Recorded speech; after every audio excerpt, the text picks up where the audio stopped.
Hello friends, हम कर रहे थे रिक्रूटमेंट। पब्लिक एडमिनिस्ट्रेशन में रिक्रूटमेंट की बहुत ही ज्यादा इंपॉर्टेंस है। एंड लास्ट सेशन में हमने किया जो सिविल सर्वेंट्स हैं, ऑल इंडिया सर्विस है, इसमें कैसे रिक्रूटमेंट की जाती है। एंड उसमें देखा यूपीएससी है, यूनियन पब्लिक सर्विस कमीशन, जो सबसे इंपॉर्टेंट रोल प्ले करती है in the recruitment of civil servants. तो आज हम इस सेशन में यूनियन पब्लिक सर्विस कमीशन के रिगार्डिंग करेंगे, जो बहुत ही इंपॉर्टेंट क्वेश्चन है।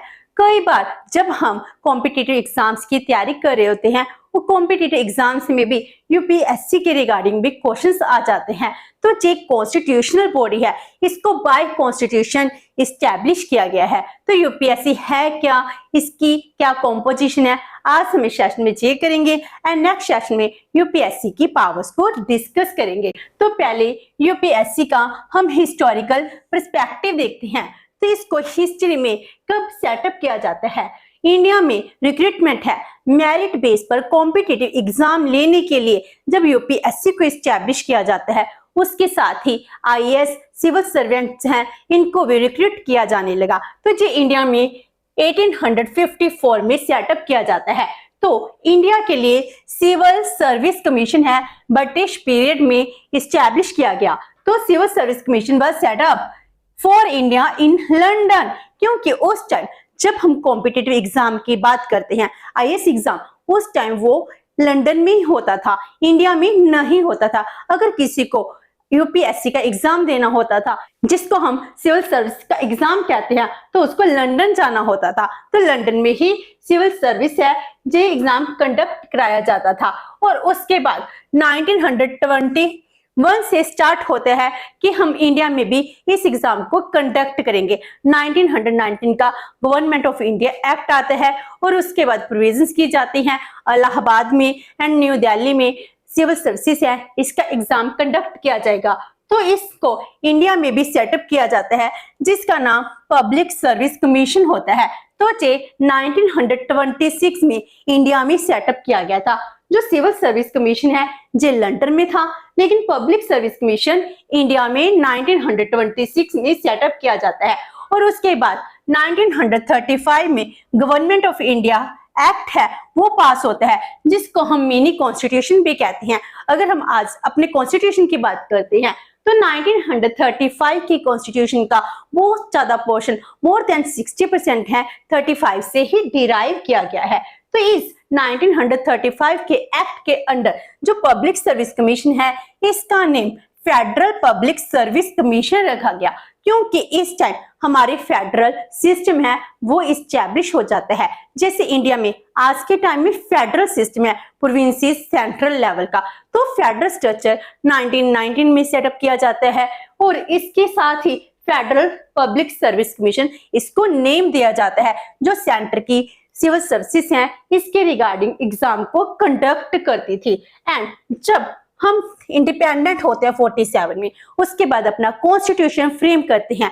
जब हमारा कॉन्स्टिट्यूशन इंप्लीमेंट होता है 26 जन 1950 को, तो उस दिन से इसका नेम क्या आ जाता है, it is replaced by union public service commission. तो हम फेडरल का नेम चेंज कर देते हैं, फेडरल को रिप्लेस कर दिया गया by union public service commission. And इसके साथ ही जो फेडरल पब्लिक सर्विस कमीशन के मेंबर्स थे, वो यूनियन पब्लिक सर्विस कमीशन के मेंबर बन जाते हैं। इसका चेयरमैन है वो यूनियन पब्लिक सर्विस कमीशन का मेंबर बन जाता है। और इसी को हम एब्रिविएट कर यूपीएससी कहते हैं। तो यूपीएससी एक हमारे लिए एग्जाम कंडक्ट करती है, जो कॉम्पिटिटिव एग्जाम के बेस पर हम एग्जैक्टली में सबसे हाईएस्ट पोस्ट है, ग्रेड ए पोस्ट है, इसको रिक्रूट करती है। तो इसके लिए कॉन्स्टिट्यूशन प्रोविजंस क्या है, constitutional provisions and setup of UPSC, जो हमारे कॉन्स्टिट्यूशन के पार्ट 14 में डिफाइन की गई हैं। उसके आर्टिकल 315 में यूनियन पब्लिक सर्विस कमीशन है, इसको सेटअप किया गया है। तो union public service commission centre के लिए भी सेटअप किया गया है एंड स्टेट्स के लिए भी सेटअप किया गया है। आर्टिकल 315 डिफाइन करता है a public service commission for union, तो पूरे सेंट्रल इंडिया के लिए तो बन गया union public service commission. And plus क्या हो रहा है, फॉर ईच स्टेट, तो एक पब्लिक सर्विस कमीशन है यूनियन के लिए और हर एक स्टेट के लिए सेटअप किया जाएगा अंडर आर्टिकल 315। अब आता है और स्टेट है, स्टेट के लिए हम हर एक स्टेट के लिए भी स्टेट पब्लिक सर्विस कमीशन की सेटअप कर सकते हैं और हो सकता है दो से ज्यादा स्टेट्स हैं आपस में मिलकर joint state public service commission है, इसको भी सेटअप कर सकती हैं। तो जी सेटअप कैसे किया जा सकता है? अगर जो दो स्टेट्स हैं वो ज्वाइंट पब्लिक सर्विस कमीशन को सेटअप करना चाहते हैं तो लेजिस्लेचर है, अगर लेजिस्लेचर लॉ पास कर देती है उसके बाद प्रेसिडेंट है, ज्वाइंट में प्रेसिडेंट का रोल सबसे इंपॉर्टेंट होता है। तो ज्वाइंट कमीशन में हमारे देश के जो प्रेसिडेंट हैं ज्वाइंट पब्लिक सर्विस कमीशन के मेंबर हैं वो अपॉइंट करते हैं एंड चेयरमैन को अपॉइंट करते हैं। तो joint public state service commission if 2 or more states में एग्री, अगर एग्री होंगे तभी इसको सेटअप किया जाएगा। तो आर्टिकल 315 है यही डिफाइन करता है UPSC and state public service commission. तो हमारी कंट्री में 28 स्टेट्स हैं, 28 स्टेट्स की अपनी पब्लिक सर्विस कमीशन है वो सेटअप की गई है, हर एक स्टेट की अपने स्टेट के नेम से ही डिफाइन की गई है। इस तरह हमारे देश में पब्लिक सर्विस कमीशन को सेटअप किया गया है। एंड जो ज्वाइंट पब्लिक सर्विस कमीशन है आज के टाइम में किसी भी स्टेट के ज्वाइंट पब्लिक सर्विस कमीशन नहीं है। तो ज्वाइंट पब्लिक सर्विस कमीशन है इसको बहुत ही कम टाइम के लिए सेटअप किया जाता है। जब पंजाब एंड हरियाणा है ये दोनों अलग स्टेट्स बनती हैं तो कुछ टाइम के लिए इनकी ज्वाइंट पब्लिक सर्विस कमीशन थी, लेकिन इसके बाद इन्होंने अपनी अपनी सेटअप कर ली। और उसके बाद आता है जो यूपीएससी है, हम यूनियन पब्लिक सर्विस कमीशन की रिगार्डिंग बात करें तो स्टेट पब्लिक सर्विस कमीशन है इसकी भी ऑलमोस्ट सेम ही फंक्शनिंग है। जहां पर प्रेसिडेंट का रोल आता है स्टेट में गवर्नर का रोल है वो इंक्रीज हो जाता है। तो यूपीएससी क्या है? सेंट्रल रिक्रूटमेंट एजेंसी है, for recruitment of all the group A officer under government of India. हमारे देश के लिए गवर्नमेंट ऑफ इंडिया के लिए जितने भी ग्रुप ए क्लास 1 ऑफिसर के रिक्रूट करने हैं उसके लिए यूपीएससी है वो ही रिक्रूटमेंट करेगी। एंड हमारे देश का जो कॉन्स्टिट्यूशन है यही डिफाइन करता है अगर गवर्नमेंट ऑफ इंडिया की ग्रेड ए की कोई भी पोस्ट है इसके लिए यूपीएससी है, इसको कंसल्ट करना कंपलसरी है। एंड जो इसका हेडक्वार्टर है वो कहाँ है? Dholpur house, new Delhi. Central public service commission, union public service commission है इसका न्यू दिल्ली में इसका हेडक्वार्टर है। जो सेंटर की जितनी रिक्रूटमेंट है उसी ऑफिस में की जाती है। एंड अगर हम स्टेट की बात करते हैं तो स्टेट में हर एक स्टेट की जो कैपिटल होती है कैपिटल में इसका हेडक्वार्टर होता है। अगर हम इसकी कॉम्पोजिशन की बात करते हैं यूपीएससी की कॉम्पोजिशन कैसी है तो इसकी जो मैक्सिमम स्ट्रेंथ है वो 9 हो सकती है। वैसे अगर प्रेसिडेंट चाहे इसको चेंज भी कर सकते हैं, कभी 4 भी रही है, 5, 6, 8, 9 भी। एंड इसमें इंक्लूडेड चेयरमैन भी है तो एक चेयरमैन प्लस 8 मेंबर मैक्सिमम हो सकते हैं। लेकिन अगर हम आज के टाइम की बात करते हैं एट प्रेजेंट एक चेयरमैन है एंड 5 अदर मेंबर्स हैं जो यूपीएससी कमीशन के मेंबर्स हैं। तो आज के टाइम में 6 हैं लेकिन टोटल स्ट्रेंथ 9 हो सकती है। जो मैं एट प्रेजेंट कह रही हूँ ये है सितंबर 2023 की बात कर रही हूँ, हो सकता है आने वाले टाइम में ये इंक्रीज हो डिक्रीज भी हो सकते हैं। देन मेथड ऑफ अपॉइंटमेंट, इनको कैसे अपॉइंट किया जा सकता है तो इनकी अपॉइंटमेंट की जो प्रोसेस है इसको आर्टिकल 316 में डिफाइन किया गया है। जब हम आर्टिकल की बात कर रहे हैं तो ये डिफाइन करी है यूपीएससी कॉन्स्टिट्यूशनल इंडिपेंडेंट बॉडी है। तो इसकी मेथड क्या है अपॉइंटमेंट का, इसके लिए क्या कहा गया है? जो हमारे देश का प्रेसिडेंट है वो ही चेयरमैन है एंड अदर मेंबर्स हैं उनको अपॉइंट करते हैं। तो जो हमारे देश के प्रेसिडेंट हैं वो ये देखते हैं जो वे मेंबर्स को यूपीएससी कमीशन का मेंबर जो चेयरमैन अपॉइंट करने हैं इसके लिए उन्होंने एटलीस्ट 10 इयर्स की सर्विस दी हो under the government of India या फिर स्टेट गवर्नमेंट के अंडर उन्होंने सिविल सर्विस में 10 इयर्स के लिए काम किया होना चाहिए, तो भी तो उनको एक्सपीरियंस आएगा। जब उनको एक्सपीरियंस होगा तो वो कमीशन के मेंबर्स और चेयरमैन बन सकते हैं। एंड इसी तरह जो हमारे देश के प्रेसिडेंट हैं joint state public service commission है उसके चेयरमैन एंड मेंबर्स को भी वो ही अपॉइंट करते हैं। एंड जो स्टेट पब्लिक सर्विस कमीशन है इसको उस स्टेट का गवर्नर है वो अपॉइंट करता है।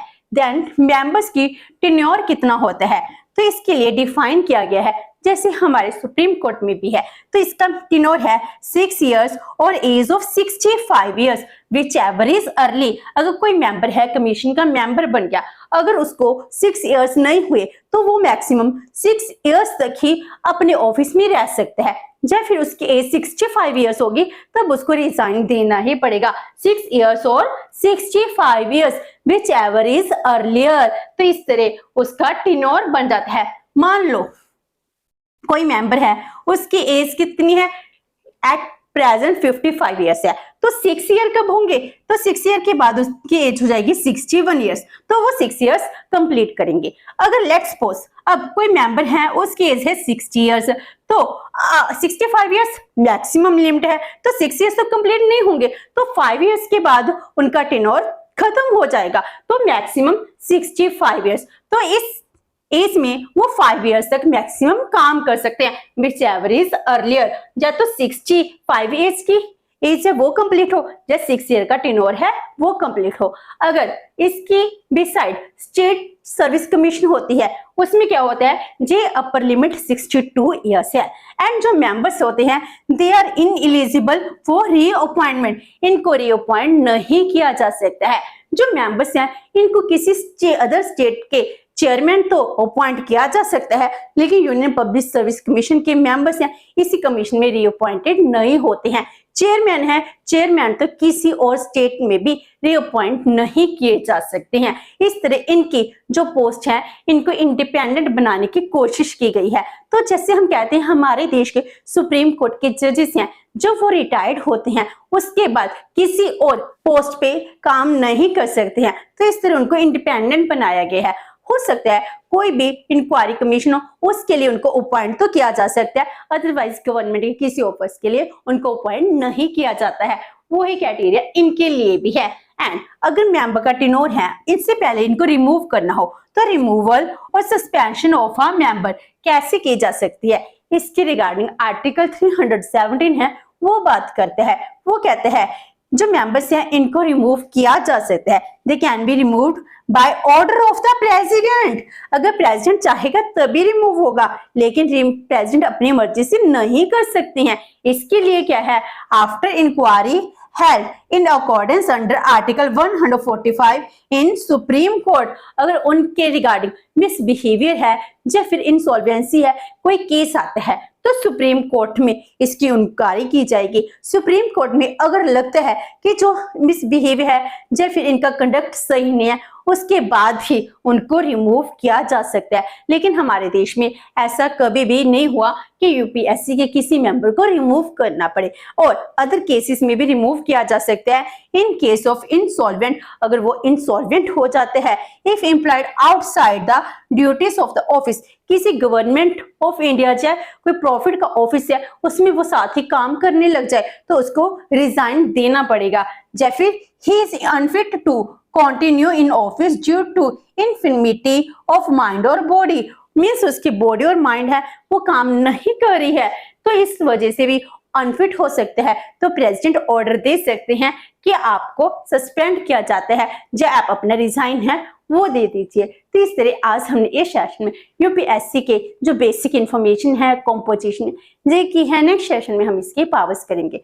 होप आपको सेशन अच्छा लगा होगा। अगर आपकी कोई क्वेरी तो post comment box, and video अच्छी लगी तो please like and share with your friends. Thank you so much and have a nice day.